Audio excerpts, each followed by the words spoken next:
Well, thanks very much, Jeff, and thanks for thanking yourself so I don't have to. But thank you for inviting me. It's a wonderful event. Now, the full paper that I've written covers the synopsis that I've provided in the program, and I'll give you the first part of that. But because I won't have time to read all of it, I've picked out the bits that I'd hope you'd find the more interesting. So I'll give you some of what I've written about the lessons from Kirk and Scruton for contemporary British conservatism on Christian metaphysics and family property. Now, I should perhaps apologise for the fact that on a panel on the subject of contemporary Anglo-American conservatism, my paper deals only with the Anglo bit. Sorry about that. This is not because there's no such thing as a common Anglo-American conservative tradition. Anyone who believes that cannot have read Russell Kirk's wonderful essay of a little over 100 pages, America's British Culture, or listened to Dr. Nelson's paper yesterday. But I will balance my focus on Britain by attending especially to what Russell Kirk can tell us about it, though of course the full paper also discusses Roger Scruton. Chapter 11 of The Conservative Mind is titled English Conservatism Adrift, the 20th Century. It contains the 14 pages on W.H. Mallock, for whom Kirk's praise is considerable. Now, reading that chapter is today a complex experience because there are so many obvious parallels between the situation of the Conservative Party in 1906 and today. Kirk writes that in 1895, the Conservatives' position had appeared invulnerable. They'd had the support of a range of powerful interests, the old Whig landed families and the middle classes, liberal unionists and imperialistic radicals. They, quote, were the political beneficiaries of British imperial ambitions. And yet, in the general election of 1906, they were disastrously reduced to just 156 seats in the House of Commons. The really impelling causes of the disaster, Kirk says, lay deeper than the obvious and proximate. The loss of Victorian confidence, especially confidence in the political battles that had been familiar since 1832. The swelling influence of the socialists, and the end of economic progress. The Conservatives went adrift, Kirk thinks, because they lost their sense of circumstances. Is it too fanciful to suppose that Kirk's diagnosis of conservatism during the 2 decades from 1906 might apply today? Perhaps not. In 2019, the Conservative Party enjoyed another unusual electoral coalition, this time between prosperous middle-class voters in the South and Midlands of England and patriotic working-class voters in the north of England and Wales, and a large parliamentary majority. Pro-Brexit Toryism seemed pretty well entrenched. And again, the party benefited from an imperial policy, the ambition of renewing ties in trade and other matters with the old empire overseas, the United States and the Commonwealth. And yet, in 2024, the Conservatives were even more disastrously reduced to just 121 seats. They are now adrift from power in almost all of the UK's political institutions. Again, the proximate causes are easily listed. Political long COVID, a series of leadership changes, one farcical mini-budget, and the rapid advance of Reform UK, the latest vehicle of Nigel Farage's rollercoaster career. But the really impelling causes are, again, deeper. First, not so much the end of economic progress as the unpleasant novelty of a generation, the sociological Generation Y, millennials, being the first in recorded British history to be worse off than its parents, lower starting wages, student debt, the effects of qualification inflation, inaccessible mortgages. Our parents bought houses on low-interest mortgages with zero down payment in the 1970s and 80s. But most of their children, now in their 30s and 40s, do not own their own homes and cannot save up the down payments that are now required, which is usually 10% of the value of the property. This is largely why marriage and childbirth have happened so much later and so much less for our generation. If they are not politically conservative, it is because they have little to love and conserve, and are materially primed, therefore, for statist redistributivism. The second deep development is the consequent mainstreaming, not of socialism, but of a more ideologically comprehensive leftism that has absorbed the old anti-capitalism and statism and fused them with libertine private morality, oikophobia, racial favoritism, and various aspects of biopolitical transhumanism. Crucially, progressive morality disparages people of ability and talent. It believes that self-reliance is a myth, and it attacks the ordinary incentives of money and honor, which alone, as Malloch wrote, can secure the services of people of ability. And a third deeper cause is, again, a loss of confidence. The party, at least, has lost confidence in the political debates that have been familiar bread-and-butter issues since 1945, and it's lost confidence in its own relevance in those debates. It's lost confidence in the traditional conservative style of leadership, ability restrained by traditional moral and political systems. And it has lost confidence in the political relevance of what Kirk called the permanent things. And it's replaced these in the Conservative Party's rationale by a fundamentally liberal ethos of appetite gratification, an ethos that logically leads to the adoption of an only slightly more moderate progressivism. This is what has driven so many naturally conservative working-class voters to Reform UK. So what Kirk said of the Liberals at the end of the 19th century applies to the Conservatives today. Quote, "From this time forward, they did not quite know what they believed, and the public detected their vacillation." I'm going to skip to a next section, which I hope you'll find interesting.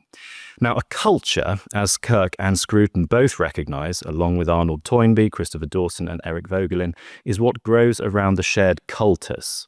Ultimately, religious sanction is the basis of sustainable order, and, as Kirk puts it, political problems at bottom are religious and moral problems.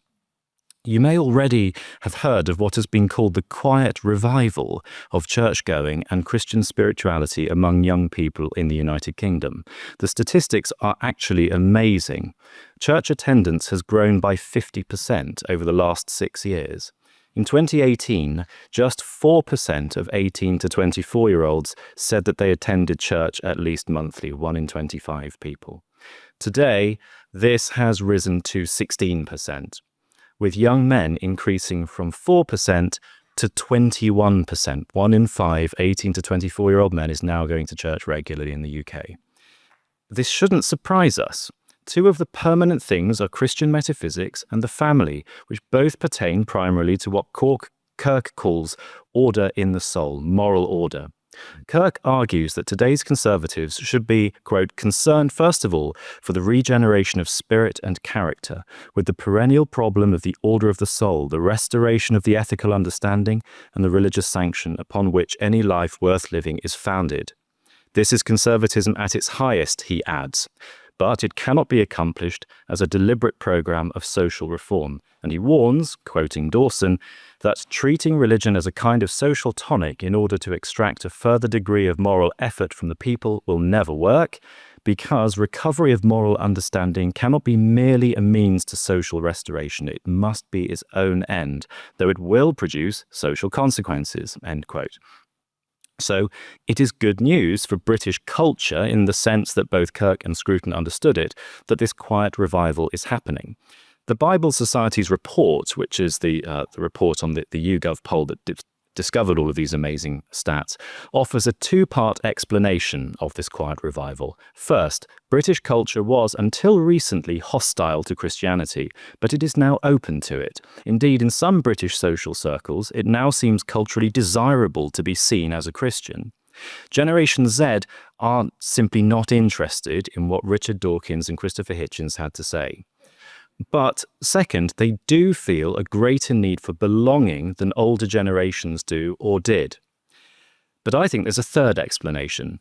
Our secular culture is rooted in a cult of impermanent things, and its fruits in public life are increasingly visible. Rapacious hedonism, runaway consumerism, addiction to external stimuli, polarization along racial lines, sexual libertinism, alienation, loneliness, the epidemic of mental illness, the rapid spread of transgenderism and other forms of transhumanism. Our intellectual culture may be pluralistic, but it is also metaphysically decadent in the sense that Kirk borrows from C.E.M. Joad. Decadence is the loss of an object in life. Well, God is a refuge, as he has always told us. And the quiet revival is in fact a wave of refugees from the seculum that is visibly morally disordered. This ought to be a gift to conservatives, who in politics have always been on the side of defending the secular interests of God's family, the church. So in practical politics, conservatives can increasingly, in our environment, be less shy than they have been about defending and advancing Christian views of social ills and social goods.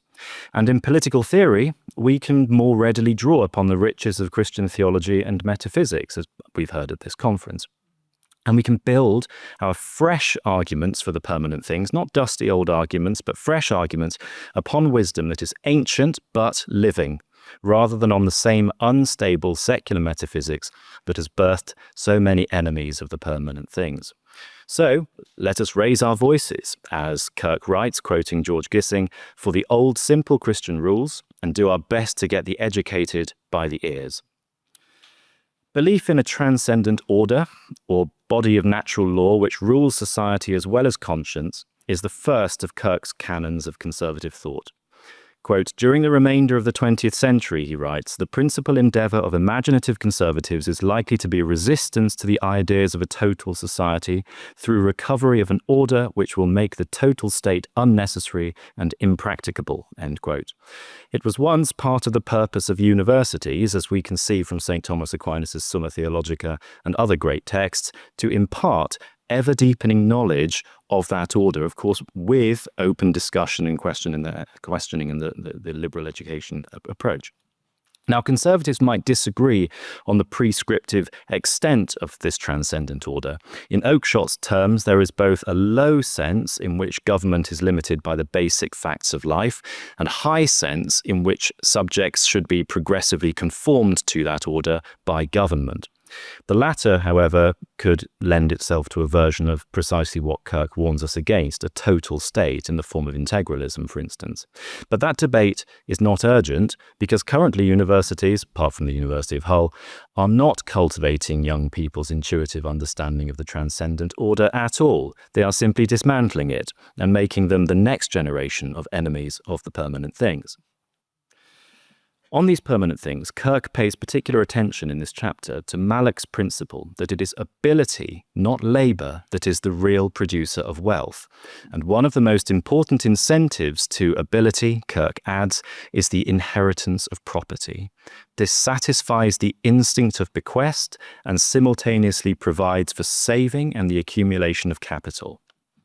In America's British culture, Kirk points out that the strong family has been an institution of restraint, life-giving restraint, and he adds that no-fault divorce nowadays is only one of the socially destructive assaults upon the traditional family that in the name of emancipation would make us all into orphans. Another of those socially destructive assaults is inheritance tax. Currently, the standard inheritance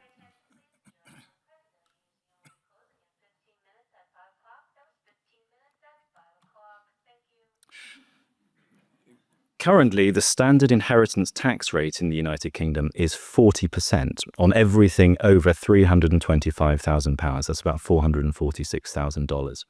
The threshold here at the federal level, I realize that there are state-level inheritance taxes in 15 states, I think, but at the federal level, the threshold is $13 million. Now, there are very specific ways to reduce this a little in the UK, but if your parents leave you and your brothers and sisters an estate worth just $686,000, however many of those siblings there are, the state will take $96,000. And if your parents give you more than £3,000, about $4,100 in 1 year, and they die within 7 years, that gift will also be taxed. There is a good conservative rationale for inheritance tax, but it cannot support thresholds that are this low or rates that are this high. This inheritance tax regime is a clear symptom of what Kirk calls ideas of a total society. It is economically dysfunctional, it is immoral, but it is also socially dysfunctional. It's a bread and butter debate, and conservatives need to rediscover their permanent principles in it, re-incentivizing ability, easing problems in generational economics, defending the family unit, and renewing the combination of reverence with the spirit of self-reliance.